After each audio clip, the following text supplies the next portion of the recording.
பெரியார் பேச்சுக்கான சர்ச்சைகள் இருக்கு. சமூக விரோதி, சட்ட விரோதி, அவரும் ஒழுக்கம் இல்லாதவர் அப்படிங்கிற வார்த்தைகள்லாம் நிறைய பயன்படுத்திட்டு இருக்காங்க. ஏற்கனவே பல இடங்கள்ல வந்து பெரியார் வந்து பிரச்சனைக்குரிய நபராக போய் பேசிக்கிட்டு இருக்கிற சூழ்நிலை எப்படி பார்த்துருக்கீங்க? அதாவது பெரியாரை பொறுத்தவரையிலும் மதிப்புக்குரிய அன்பு சகோதரர் சீமான் அவர்கள் பல்வேறு கருத்துக்களை எடுத்து வைத்திருக்கிறார்கள். அதனைத் தொடர்ந்து மாநில தலைவர் அதனையும் தொடர்ந்து பேசியிருக்கிறார்கள்.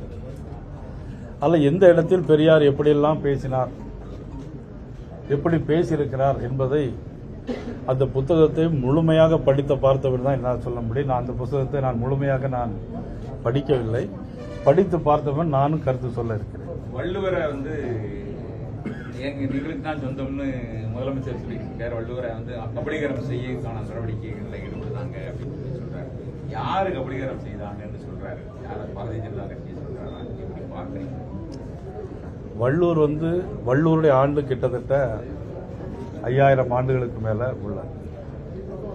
முதலமைச்சருடைய வயது கிட்டத்தட்ட 70 வயது இருக்கும், அல்லது 75 வயசு இருக்கும். 5000 ஆண்டுகளுக்கு முன்னால சொந்தம் அப்படிங்கிறது வந்து உலகெங்கும் வாழக்கூடிய எல்லா தமிழர்களுக்கும் தான் திருவள்ளுவர் சொந்தம். அதில் தனக்கு மட்டும் சொந்தம்னு சொல்லிக் கொள்வதில் எந்த விதமான நியாயமும் இல்லை. திருவள்ளுவருக்கு சிலை வச்சதுனால மட்டும் திருவள்ளுவர் எனக்கு சொந்தம்னு சொல்ல முடியாது. திருவள்ளுவர் சிலைக்கு கண்ணாடி பாலம் அமைச்சதுனாலே திருவள்ளுவர் சொந்தம்னு சொல்ல முடியும். ஒவ்வொரு தமிழருக்கும் திருவள்ளுவர் சொந்தம். 101 அதனுடைய குறள்கள் அனைத்துமே ஒவ்வொன்றுமே அகர முதல எழுத்தெல்லாம் ஆதிபகவன் முதற்றேன்னு சொன்னது மாதிரி அதிலிருந்து ஆரம்பித்து 1330 பாடல்களும் எல்லா பாடல்களும் அதில் வந்து அது குரானாக இருந்தாலும் சரி, பகவத்கீதையாக இருந்தாலும் சரி, பைபிளாக இருந்தாலும் சரி, அத்தனை கருத்துக்களே மீறிய கருத்துக்கள் திருவள்ளுவருடைய எல்லா திருக்குறள்லையும் இருக்கு. அதில் தன்னை ஒருவருக்கு மட்டும் சொந்தம்னு சொல்ல முடியாது. ஸ்மார்ட் சிட்டி திட்டத்தில் சார் 1000 கோடி ரூபாய்க்கு மேல செலவு பண்ணி மத்திய அரசு திருநெல்வேலியில பல திட்டங்களை கொண்டு வந்தாங்க. நேருஜி சிறுவர் கலையரங்கம், கார்பரேஷனுக்கு எதிர்த்தாக்குல இருக்கக்கூடிய வர்த்தக மையம், இது எல்லாத்தையும் இப்போது தனியாருக்கு குத்துகை விடக்கூடிய முயற்சியை ஆரம்பிச்சிருக்கதாகவும், நேருஜி சிறுவர் கலையரங்கத்தை 28 லட்சம் ரூபாய்க்கு ஒரு தனியார் நிறுவனத்துக்கு குத்தகைக்கு கொடுத்ததாகவும் நேற்று இரவு தகவல்லாம் வெளியாயிருக்கு. திருநெல்வேலி சட்டமன்ற உறுப்பினரா நீங்க எப்படி பாக்குறீங்க? இல்ல, தனியாருக்கு குத்தகை விடுறதை நிச்சயமா நாங்கள் வந்து ஏற்றுக்கொள்ள முடியாது. அது நிச்சயமாக மாநகராட்சியினுடைய கமிஷனருக்கும் சம்பந்தப்பட்ட அமைச்சருக்கும் அதனுடைய எங்களுடைய கண்டிப்பாக நாங்கள் வற்புறுத்தோம். தனியார் கொடுக்க அனுமதிக்க மாட்டோம். திமுக அரசாங்கம் வந்த பிறகு இப்போ வந்து முதல்லாம் ஃபயர் சர்வீஸ் என்ஓசி வாங்குறோம்னா அந்தந்த மண்டல அலுவலகத்திலே வாங்கலாம். இப்போ என்ன பண்ணுறாங்க அப்படின்னாக்கி அதையும் தனியாருக்கு கொடுக்கறதுக்கு முயற்சி பண்ணுறாங்க.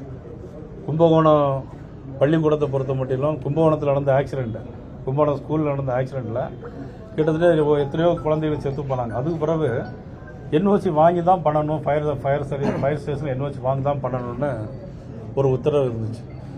அந்த உத்தரவை இப்போ வந்து 3 மாடிக்கு மேலே போனால் தனியார் கொடுக்குறோம் அப்படின்னு சொல்லி ஏதோ சட்டம் போட்டுட்டு தான் சொல்கிறாங்க. நிச்சயமாக அது கண்டிக்கத்தக்கது. அது பொதுமக்கள் பார்வைக்கு நாங்கள் கொண்டு செல்வோம். நிச்சயமாக அதனையும் எடுத்து நாங்கள் போராடுவோம்.